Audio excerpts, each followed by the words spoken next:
कादंबरीचं नाव आहे युगंधर. लेखक आहेत शिवाजी सावंत. श्रीकृष्ण भाग 22.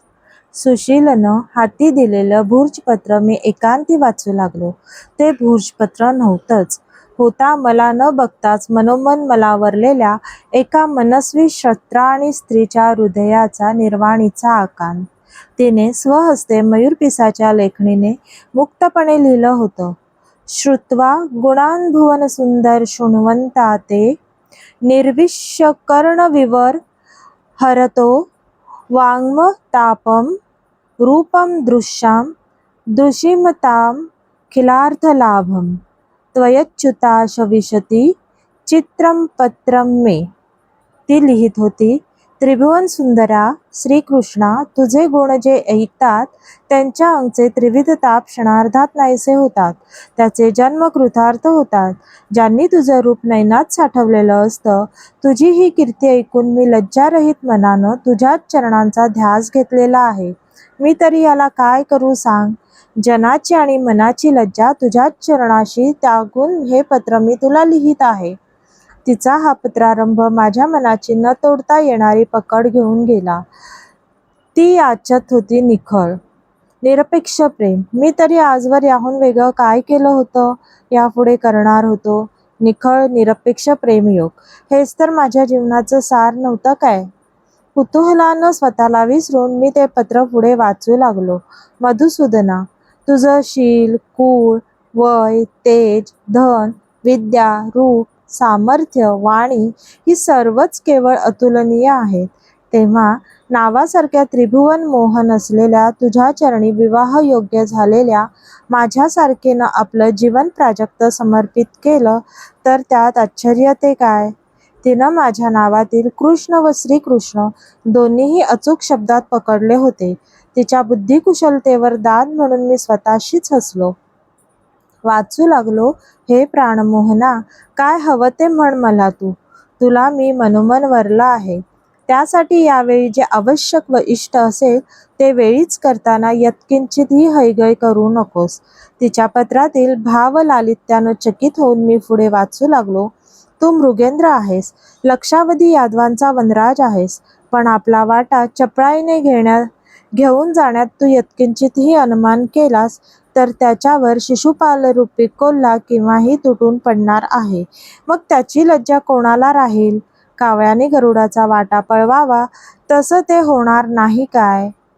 कुठल्याही क्षत्रियाचा स्वाभिमान डिवचावाच अशा प्रभावी शब्दांचं भावपूर्ण योजन कौशल्याने केलं होतं तिने. आता तिच्या सुंदरपणाबरोबर मला जाणवून गेलं ते तिचं तडफदार बौद्धिक सौंदर्य. वाचवणाऱ्यालाही क्षणभर काही ती इकडे तिकडे विचार करायला संधीच देऊ बघत नव्हती. ते जाणूनही मी स्वतःशीच हसलो.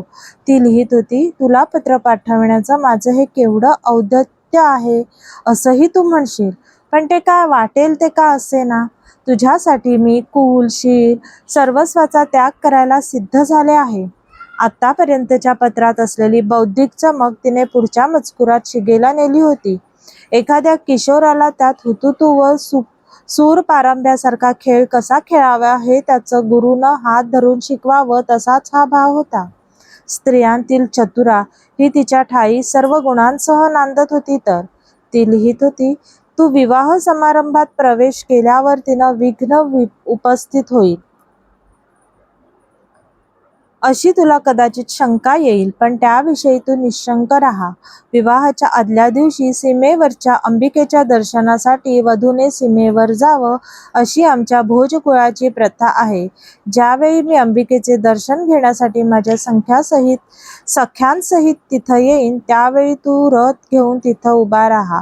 मी दर्शन करून मंदिराबाहेर येताच सर्वप्रथम मला रथात घालून हरण करून घेऊन जा. मी मनोमन तुला वरल्यामुळे परस्त्री अपहरणाचा दोषही तुला लागणार नाही. तशी शंका घेण्याचंही तुला काहीच कारण नाही. तिने स्पष्ट सुचवलेल्या उपायानं तर माझ्या गालावर खळीच खुलली. आता पत्राचा शेवट तिने कसा केला असावा म्हणून मी पराकोटीचं उत्सुक कुतूहलाने वाचू लागलो. कमलनयना ऋषिकेशा, एवढं करूनही माझी ही विनंती तू मान्य न करण्याचं ठरविलंस तर हा वज्रलेखच समज की. मनमोहना, मधुसूदना, तुझं स्मरण करीतच मी प्राणत्याग करीन. म्हणजे या नाही तर पुढील जन्मी तरी तू माझाच प्राणसखा होशील. हे श्रीहरी श्रीधरा श्रीकृष्णा, प्राणाच्या ज्योती तेववून मी केवळ तुझीच वाट पाहत आहे. विसरू नकोस. एका क्षणाचाही विलंब केलास तरी आनंद कंदा, मुकुंदा, गोविंदा माझ्यासाठी जगबुडी आहे. असशील तसा तत्काळ निघ. माझ्या सोनकिरीटातील रंग देखण्या मोरपिसाकडे बघत स्वतःला हरवलेल्या उद्धवाला मी म्हणालो, उद्धव, यादवांच्या राजसभेतील माझ्या डाव्या हातीचं आसन कुणाचं असू असं तू नेहमीच विचारतोस. मानकरीण ही आहे, रुक्मिणी तुझी वहिनी. हातीचे भूर्जपत्र माझ्या भावविश्वस्त असलेल्या प्रिय बंधू उद्धवाकडे मी तसंच दिलं. त्यानंही ते मनपूर्वक वाचलं. जा उद्धव, कामाला लाग. पत्रलेखक राजदूत अश्वदलपती यांना सत्वर पाठवून दे. उपहाराची आणि काही तपकही कोशागर प्रमुखाला सिद्ध ठेवायला सांग. दारुकाला गरुडध्वजाचं नित्याचे 4ही शुभ्र अश्व पाठीवर झुली बांधून बरोबर घ्यायला सांग. रथ, गरुडध्वज इथंच राहील. अश्व मोकळेच धावतील आमच्याबरोबर. मी आजच संध्याकाळी सुशील ब्राह्मणासह कौंडिण्यपुराकडे निघणार आहे. दादाला माझ्या पाठोपाठ त्याच्या सेनेसह येण्यास सांग. तूही ये त्याच्याबरोबर. मी त्याला कारही लावलं. हर्षविभोर झालेला उद्धव अनावर आवेगाने तरात्तर निघूनही गेला. काही काळातच समोर आलेल्या पत्रलेखाकडून आमच्या दक्षिण देशीच्या 4ही यादव राजांना सत्वर कौंडिण्यपूर परस्पर जवळ करण्यासाठी मी पत्रे सांगितली. ती थैलीबंद करून राजदूतांकरवी धाडली. सादर झालेल्या अश्वदलपतीला धावणी घेणारे निवडक अश्व आणि लढाऊ धट्टेकट्टे यादव सिद्ध ठेवायला आज्ञा दिली. 2 वेळच्या दंडकारण्याच्या प्रवासाच्या अनुभवाने खूप काही शिकलो होतो आम्ही. द्वारका ते कौंडिण्यपूर हा प्रवास तसा लांबचाच होता. मध्ये येणाऱ्या दंडकारण्यातल्या दक्षिण पथावरचा झाडाझाडोरा साफ करणं भाग होतं. त्यासाठी आत्ता आम्ही यादवांची परशुधारी स्वतंत्र शिकाऊ पथकच्या पथकं तयार केली होती. त्यांना पाठोपाठ साथ देणारी जी पथकं सिद्ध केली होती ती हव्या त्या आकाराच्या राहुट्या उभविणारी होती. अल्पावकाशात ती पुन्हा पसारा आवरणार होती. सर्वांना सज्जतेच्या आज्ञा सुटल्या. भराभर चक्र फिरली. महाराणी झाली तरी जिला सवयीनं मी आणि दादा थोरलीच म्हणत आलो होतो त्या देवकी मातेच्या हातून निरोपाच्या दहीकवड्या व आशीर्वाद घेतले. एव्हाना आम्ही कौंडिण्यपुराकडे चाललोत ही वार्ता राजमंडळभर पसरली होती. सर्व यादवांना एकच माहीत होतं, श्रीकृष्ण महाराज आंध्रभृत्य राजकन्या रुक्मिणी देवी यांच्या स्वयंवरासाठी निघाले आहेत. यावेळी 2 सप्ताहातच आम्ही त्वरेने दंडकारण्य पार पडलं. लागलीच भीष्मक राजाला आमच्या आगमनाचा अग्रदूत पाठवला. त्यानं आमच्या स्वागतासाठी कौंडिण्यपूरच्या सीमेवर आपल्या रुक्मवर्मा या अमात्याला पाठवला. त्यांनी मला खांदा भेट देऊन नाना परीने सैन्यासह नगरात येण्याचा आग्रह केला. मी तो नाना कारणं सांगून थोपवला. आमचा तळ सीमेवरच पडला. विवाहविधी दुसऱ्याच दिवशी आंध्रभृत्यांच्या राजसभागृहात संपन्न होणार होता. त्यासाठी दक्षिणेकडचे असंख्य राजे लोटले होते. उत्तरेहून जरासंध, शाल व वदंतवक्र एकमेकांना साथ देत आले होते. नियोजित नवरदेव असलेल्या शिशुपालनं तर केव्हाच कौंडिण्यपूर गाठलं होतं. जरासंधाच्या आग्रहानं धाकामुळं आणखीनही कित्येक नृपस सैन्य आले होते. नगरात तर मुंगी शिरायलाही वाव नव्हता. नगराच्या दक्षिणेकडून आलेले आमचे आप्त 4ही यादवराजे माझ्या पूर्वसूचनेनुसार नगराच्या दक्षिण सीमेवरच तळ घेऊन उतरले होते. मी रुक्मवर्मा अमात्यांकडून आलेल्या सूक्ष्म माहिती आणि माझ्या विशिष्ट कृष्ण पद्धतीने हळूवार काढून घेतली. युवराज रुक्मीनं संभाव्य मेहुणा शिशुपालचं ऐकून गवळी म्हणून याही वेळी आम्हा यादवांना निमंत्रण काही धाडलं नव्हतं. तरीही आम्ही आलोत या सत्यानं तो सावध झाला होता. आमच्या तळावर त्यानं सेवक म्हणून धाडलेलं खरं तर होते त्यांचे गुप्तचर. आत्ता आम्हाला त्यांच्या हालचालींवर प्रतिगुप्तचर नेमूनच पुढची पावलं टाकावी लागणार होती. तशी व्यवस्था मी केली. कौंडिण्यपुराच्या दक्षिण सीमेवर उतरलेल्या क्रथकौशिक राजाकडून मी त्यांचा सालंकृत राजरथ मागवून घेतला. त्याला कृष्ण काळ्या वर्णाचे तुकतुकीत व पुष्ट असे 4 अश्व जोडायला ते विसरले नाहीत. तशी माझी त्यांना सूचनाच होती. आमच्या तळावर काळ्या अश्वांचा सुवर्णी रथ आला आहे ही वार्ता माझ्या अपेक्षेप्रमाणे रुक्मीला रात्रीच समजली. त्यानं आपल्या गुप्तचर प्रमुखाला बोलावून सूचना केली, काळ्या अश्वांच्या कृष्ण रथावर दक्ष लक्ष ठेवा.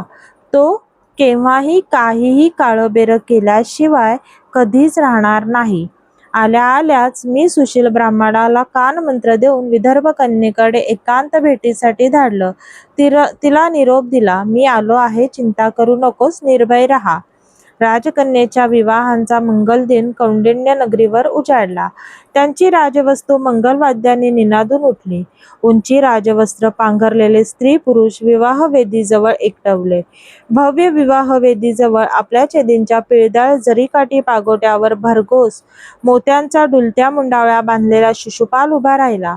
आपल्या वैवाहिक जीवनाची सुखमंडल त्यांच्या डोळ्याभोवती तरळत होती. पाठीशी त्यांची माता होती श्रुतशवा आणि त्यांचे पिता माझे आतोबा दमघोष. शिशुपालचा करवला म्हणून जरासंधाचा पुत्र सहदेव उभा होता. रुक्मी आणि त्याचे 4ही बंधू झळझळीत राजवेशात मस्तकीचे सुवर्णी मुकुट मिरवत फिरत होते. प्रथम स्वयंवर कांक्षिणी रुक्मिणी सशस्त्र बंधूंच्या धाकात शिशुपालाच्या गळ्यात स्वेच्छेची वरमाला चढवणार होती. रुक्मी तर माणसाच्या लुटात मंडपातून चक्क हाकलून देण्यासाठी शोधत होता तो मलाच. हा घाट या सर्वांनी पूर्वीच सुनियोजित आखला होता. स्वयंवर व विवाह सोहळा जवळ आला तशा इकडे उत्तर सीमेवर माझ्या चपळ हालचाली सुरू झाल्या. प्रथमतः माझे उपहाराची तपकं घेतलेले यादव सैनिक मी पथकापथकांनी असे कौंडिण्यपूरच्या राजवास्तूकडे एकामागोमाग एक धाडायला सुरुवात केली. ते अखेरपर्यंत जाणार होते, पण स्वयंवर व विवाह मंडपात मात्र मुळीच शिरणार नव्हते. तेथूनच पांगून पुन्हा आमच्या मूळ उत्तर तळावर परतणार होते. मागे ठेवलेल्या मोजक्याच सैनिकांनी रथकौशिकाच्या रथाचे काळे अश्व सोडून त्यांच्या जागी आत्ता आम्ही बरोबर आणलेले माझ्या गरुडध्वज रथाचे 4ही शुभ्र धवल अश्व जोडले. ध्वजदंडावर गरुडध्वजा चढवली. आजवरच्या माझ्या जीवनप्रवासातील सर्वात रोमांचक क्षण समोर उभा ठाकला. माझ्या युगानुयुग गाजणाऱ्या विवाहाचा. दारुकानं 4 शुभ्र अश्वांचा ध्वजदंडावर सुवर्णी गरुडांकित केशरी ध्वजा मिरविणारा यादव रथ माझ्या शिबिरासमोर आणला. वेग पायांची ठेवून तो रथनिडावरून खाली उतरला. तरातर चालत येऊन त्यानं मला व माझ्या डाव्या हाताशी असलेल्या उद्धवाला वंदन केलं. मी त्याला चाचपलं. सर्व सिद्ध, काही त्रुटी नाही आर्य. यादवश्रेष्ठ, सर्व सिद्ध. पाठच्या घेरात बाण तुणीर, षाडगळ, अजिंतजय, चाप, चक्र, अग्निकंकण, कौमुदी गदा, सौनंद मुसल, कोटकबंद, नंदक, खडक सर्व सिद्ध आहे. तो सेवानिष्ठेने उत्तर देत प्रसन्न प्रसन्न हसला. तुम्ही दोघं इथंच थांबा. हा आलोच मी आंध्रभृत्यांच्या अंबिकेचं साग्र दर्शन करून, तिचे आशीर्वाद सोबत घेऊनच, म्हणत मी एका झेपेतच रथनीड गाठलाही. कटीला आवळलेला निळ्या शेल्यात बांधलेला माझा प्राणप्रिय पांचजन्य गाठीतून सोडवून ओंजळीत घेतला. क्षणिक मस्तकी भिडवला. कौंडिण्यपूरच्या वैदर्भी सीमेवर ग्रीवा गगनगामी उचलून धमन्या रक्त टपटपीत करीत फुंकला. माझं मलाच जाणवलं की यापूर्वी मी तो असा प्राणत्वेषाने कधीच फुंकला नव्हता. माझ्या प्राणप्रिय 4ही अश्वमित्रांचे वेग हाती तोलले. आईबाबांचे, पूर्वजांचं, आचार्य सांदीपनींचं, महाराज पुरुरवांपासूनचे शूरापर्यंतचे सर्वांचे स्मरण करून नाभीच्या परावाणीतून चौघांनीही अश्वांना नावानिशी साधवलं. मेघा, शैब्या, बला, सुग्रीवा, चला झा. ते ऐकताच तसं नाभीच्या परावाणीतून खिंकारता प्रसिद्धात देत ते समोरचे अश्वचैतन्य उधळले. निघालो मी एकटाच, अदम्य आत्मविश्वासानं वक्ष काठोकाठ भरलेला. हा म्हणता माझ्या गरुडध्वज रथानं अनेक वेळी वाकडं वळणं मागे टाकली. मी तो घनदाट गिरिगंगेच्या पायथ्याशी विसावलेल्या सुघड अंबिका मंदिरासमोर आणलाही. पुढा फिरवून समोरूनच दूर एक सोनचंपकाच्या झाडाखाली बाजूला उभा केला. मंदिराचे सेवक पुजारी चक्रावून बघतच राहिले. पुढे होऊन पायदंड्या झपाझप पार करत मी आतला दर्शनी चौकही ओलांडला. समोरच्या गर्भगृहात गेलो. प्रसन्न अंबिकेच्या पवित्र चरणांवर घामेजलेलं मस्तक ठेवलं. संथ शांत प्रदक्षिणा घेऊन आता सावरलेल्या पुजाऱ्यासमोर तीर्थप्रसादासाठी डाव्या हाताच्या वर ठेवलेला उजवा हात पंजा पसरला. अद्याप तो चक्रावलेलाच होता. माझ्या सोनकिरीटातील मोरपंखाकडे व कंठातील शुभ्र धवल वैजयंतीमालेकडे विस्फारलेल्या नेत्री बघतच राहिला.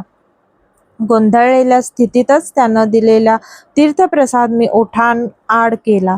हसून वक्षावरील एक मोतीकंठा उतरवून त्यांच्या ओंजळीत हळूवार ठेवत त्याला विचारलं, तुम्ही नाही गेलात ते स्वयंवरासाठी नगरात? वधू राजकन्या आता देवीच्या दर्शनासाठी येईल इथं. तिला आशीर्वाद देऊन मग राजदक्षिणेसाठी मीही जाईन नगरात, हसतच पुजारी उत्तरला.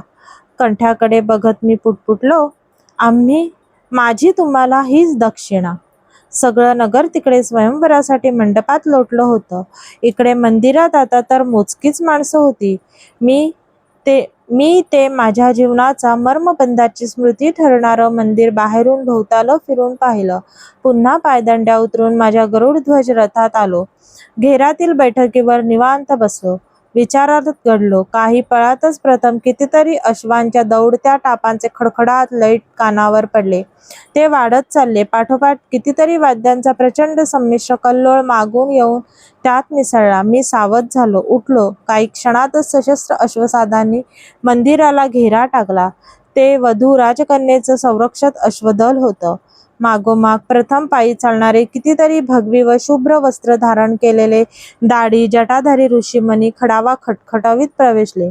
ते वेदमंत्र गरजत मध्येच शंख फुंकत होते. पायदंड्या चढत ते सरळ मंदिरात प्रवेशले. मागून वधूच्या सेवेतील सेविकांचा तांडा आला. चढत ते सरळ मंदिरात प्रवेशले. मागून वधूच्या सेवेतील सेविकांचा तांडा आला. त्यांच्या हातींच्या तबकात देवीला अर्पायचे पुष्पहार, अलंकार, वस्त्र व पूजेची सर्व साधने असे विविध उपहार होते. त्यांच्या मागोमाग वधूच्या आप्त स्त्रियांचं विविध रंगी मऊ वसनात सजलेलं राजमंडळ मोठमोठ्या रथातून उतरलं. त्यांच्या मागे भव्य सालंकृत रथ होते.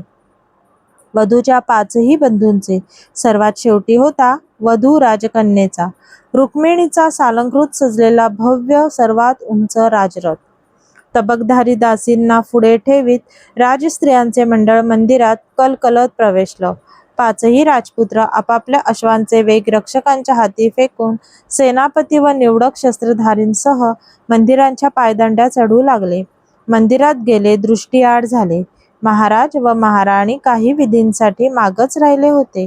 सर्वात शेवटी सजलेल्या भव्य रथातून सजलेली वधूकन्या आळत्याची कुसर फिरलेली पैंजणधारी पावलं जमिनीवर ठेवत उतरली. तिच्या पावलांचं अस्पष्ट दुरून दर्शन होताच माझ्या हृदयात एक अरोध भावतरंग उठला. माझा हात आपोआपच शेल्यातील पांचजन्याकडे गेला. क्षणात तो टोपर शुभ्र शंख ओठांवर ठेवून मी तो नाभी कमळापासून असा काही प्राणपणाने फुंकला की तिनं त्याचा अनोखा स्वरनाद ऐकला. मात्र ती सैरभैरच झाली. जागीच थबकली. चर्येवरची ओढणी क्षणात मागे फेकून तिनं माझ्या गरुडध्वज रथाकडे एकटक बघितलं. पूर्ण उमललेल्या चंद्रविकसी कमळासारखी दिसत होती तिची चर्या. उत्फुल्ल यौवन रसरशीत. माझ्या रथाच्या ध्वजदंडावरचा सुवर्णी गरुडध्वज बघताच तिची चर्या कशी आनंदर्मी फुलून आली. दुसऱ्या क्षणी हसतच तिनं पुन्हा ओढणी ओढून घेतली. आता तिची निर्भय निर्धारी पावलं संथ पडू लागली अंबिकेच्या मंदिराकडे. माझं काम झालं होतं. तिला नेमका संकेत मिळाला होता. समोरच्या अंबिकेच्या मंदिरात काही क्षणातच देवताविधी सुरू झाले. असंख्य घंटानाद आसमंतात दुमदुमले. त्यात ऋषींचे शंखनाद मिसळले. जवळजवळ घटिकाभर आतले सर्व विधी मंत्रघोषात संपन्न झाले. वधूकन्येने करस्पर्श दिलेली दानांची तबकं प्रथम बाहेर आली. एका पाठोपाठ एक वाटली जाऊ लागली. अंबिकेनं नववधू राजकन्या रुक्मिणीला प्रसन्न होऊन मनपूत आशीर्वाद दिला. मला तर तो पूर्वीच मिळाला होता. तथास्तु. आता दाढीधारी भगव्या व शुभ्र वस्त्रांच्या ऋषीमुनींचा मेळ सर्वप्रथम मंदिराबाहेर पडला. कुणाच्याही ध्यानी आलं नाही की ही दर्शनयात्रा ज्या क्रमाने मंदिरात प्रवेशली तशी परतली मात्र नाही. मी सुशील ब्राह्मणाला जशा सूचना दिल्या होत्या तसं त्यानं माझं काम अचूक केलं होतं. सगळे क्रम उलथे पालथे करत ऋषींच्या मागोमाग बाहेर पडली ती साक्षात सजलेली वधूकन्याच, पाठीशी मोजक्याच दासींचा जथा घेऊन. तिचे भिरभिरते डोळे शोधत होते एकच खूण, सुवर्णी गरुडध्वज. एव्हाना मी माझा शस्त्रसज्ज गरुडध्वज रथ फिरवला होता. थेट मंदिराच्या पायदंड्यांशी नाणू उभा केला होता. ती आली. उन्हात उजळलेली अंबिका मंदिराची एक एक श्वेत पायदंडी धीमेपणे उतरत, चालत्या संगमरवरी शिल्पासारखी, शरदातल्या प्राजक्त गंधित टवटवीत पहाटेसारखी, आषाढाच्या प्रारंभी सावळ्या मेघमालेत तळपून उमटणाऱ्या वीजरेघेसारखी. माझ्या रथाच्या घेरासमोर येताच ओढणी तिनं मागे फेकून दिली. माझी तिची पहिली दृष्टादृष्ट झाली. काही पळ गती विसरून स्थिरावली. एकमेकांशी उदंड उदंड बोलून गेले, मूकवाणीतच. याही स्थितीत मनी आलेला एक मजेदार विचारानं मी स्वतःशीच हसलो. वैखरी, मध्यमा, पश्यन्ती आणि परा याच्या पलीकडे अशीही एक वाणी असते. गुरुदेव सांदीपनी, मूकवाणी, प्रेमवाणी. दुसऱ्या क्षणी तिचे काळेभोर टपोरे, तेजस्वी तरीही अरागस डोळे माझ्या मस्तकीच्या मोरपंखाला भिडले. त्याच्या हव्या हव्याशा नितळ आवाहक रंगछटात जसे खिळूनच पडले. क्षणात तिची चर्या अबोध लज्जेमुळे आरक्त रसरशीत झाली. क्षणमात्रच तिची दृष्टी माझ्या दृष्टीला भिडली. जन्मजन्मांतरीची खूण दोघांनाही पटली. अनुपम राजलज्जा क्षणात तिची चर्या व्यापून गेली. मग मात्र तिचे निमुळते मत्स्यनेत्र माझ्या वक्षावरच्या वैजयंतीमालेवर फिरून पटकन चरणांना भिडले. यापूर्वी भेटलेल्या मोजक्याच स्त्री-पुरुष व्यक्ती मला माझ्या शरीराचा अवयव वाटल्या होत्या. तशीच हीही वाटली. होय, ही सर्वात महत्वाचा धडधडणारा अवयव तर होतीच, हृदय नावाचा. समोरची तांबूस गौर, बांधेसूद, उंच देखणी, शस्त्राणी मला नेत्रभर बघताच देहभर थरारून ठरली. तिच्या नेत्रकडांवर आजवर रोधलेले अश्रू एकसरीने टपटप घरंगळू लागले. आवेगानं पुढं होत तिनं माझ्या सुवर्ण पट्ट्यांकित राजचढावांना आपले सतेज शांत मस्तक भिडवलं. ती आवेगानं पुटपुटली, अच्युता, माधवा, किती किती रे वाट बघायची तुझी. दूर दूर घेऊन चल आता मला, कधीच न परतण्यासाठी, क्षणभरही न थांबता. तिचा कोकमवर्णी हात माझ्या पुष्ट बळकट निळसर हाती घेऊन क्षणातच मी तिला रथाच्या घेरात अलगद खेचली. पाठोपाठ घेरातून खाली उतरलो. एका झेपेतच रथ नीट गाठला. माझ्या रथाच्या चारी अश्वांना अमोघ धावणीचा संकेत देत वेगांचा झटका दिला.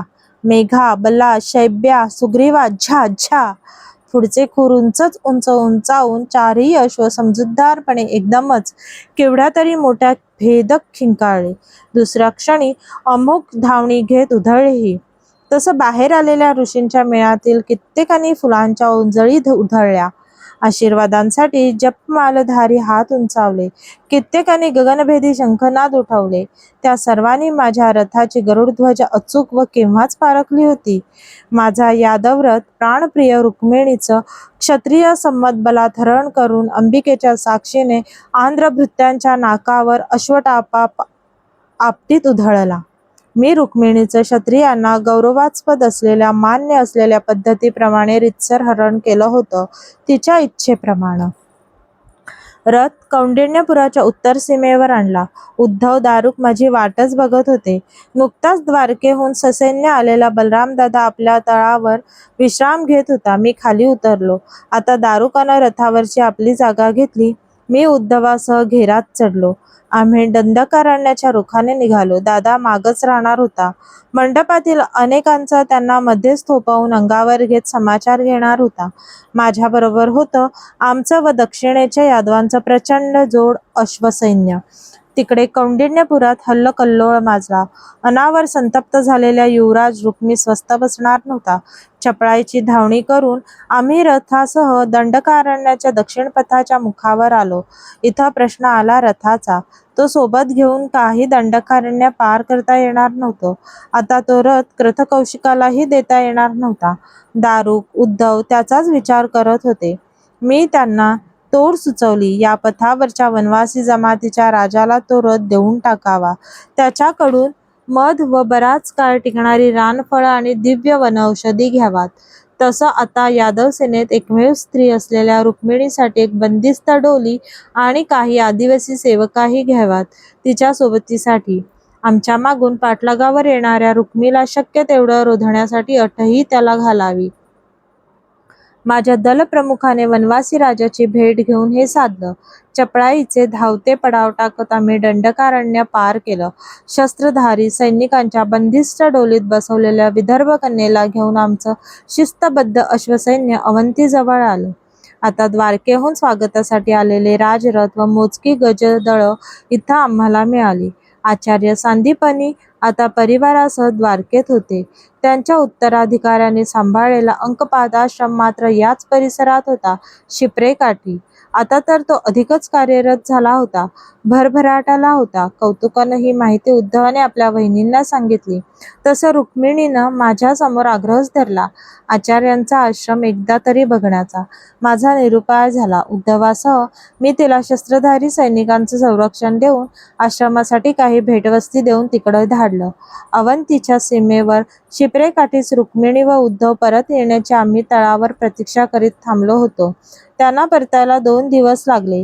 आश्रमानं त्यांचं प्रचंड स्वागत करून आग्रहानं त्यांना 1 दिवस ठेवून घेतलं होतं. दुसऱ्या दिवशी माध्यान्हीला ते परतले.